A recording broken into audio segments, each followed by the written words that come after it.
Hey friends, welcome back to CodeOps Trek. We are going to start an exciting brand new Docker series where we will dive deep into one of the most essential tools in modern software development. So, what is Docker? Docker is an open source platform that makes it easy to develop, ship, and run applications inside lightweight, portable containers. It eliminates the "works on my machine" problem by ensuring that applications run consistently across different environments, whether it's your local setup, test server, or production. That's why we are launching this Docker tutorial series.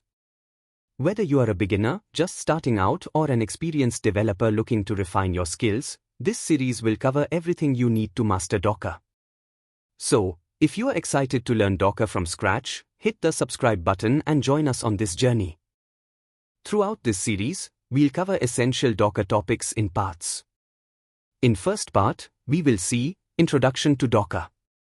In this first part, we'll introduce Docker, explore its history, understand why it's needed, and see how it works in modern software development. In the second part, we will dive into Essential Docker commands. We will cover Docker basic commands. Running containers, like how to start, stop, and manage them. And managing images, like pulling, listing, removing, and inspecting Docker images. In the third part, we will cover the Docker lifecycle and understand how Docker images and containers go through different stages. We will explore building Docker images, tagging images, and pushing images to Docker Hub. By the end, you'll know how to build, tag, push, and manage Docker images effectively. In the fourth part, we will explore Docker volumes and understand how to manage persistent data in containers. We will cover what are Docker volumes and why they are needed and how they work. Creating and managing volumes, mounting and using volumes in containers. Persistent data storage, ensuring data is not lost when containers stop. By the end, you'll know how to efficiently manage data in Docker containers. In the fifth part, we will cover Docker networking and learn how containers communicate with each other. We will explore types of Docker networks, which is bridge, host, none, and overlay networks.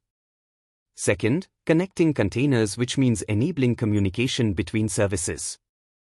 And networking commands like creating, inspecting, and managing networks.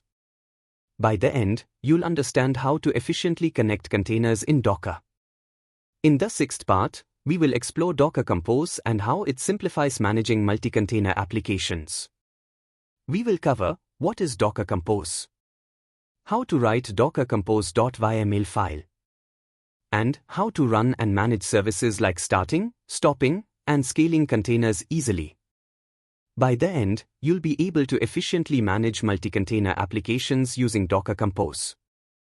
In the seventh part, we will Dockerize a Spring Boot application and set up a complete environment using Docker. We will cover almost all essential Docker commands while creating a Docker file, setting up a Docker network, running a database container, and deploying the Spring Boot application inside Docker. By the end, you'll have hands-on experience with containerizing and managing a Spring Boot app efficiently. In the eighth part, we will Dockerize a React application and run it inside a container. We will create a Docker file, build the image, and serve the app using Docker. In the final part of the series, we will set up Kafka in Docker, including Zookeeper and Kafka brokers on Docker network to enable seamless communication. By the end, you will have a fully containerized environment for running a React app and a Kafka messaging system. This series is designed to help you learn Docker with practical implementation. By the end, you'll know how to work with Docker confidently and leverage its power in real-world applications. So, subscribe to CodeOps Trek, and let's begin our journey with Docker introduction.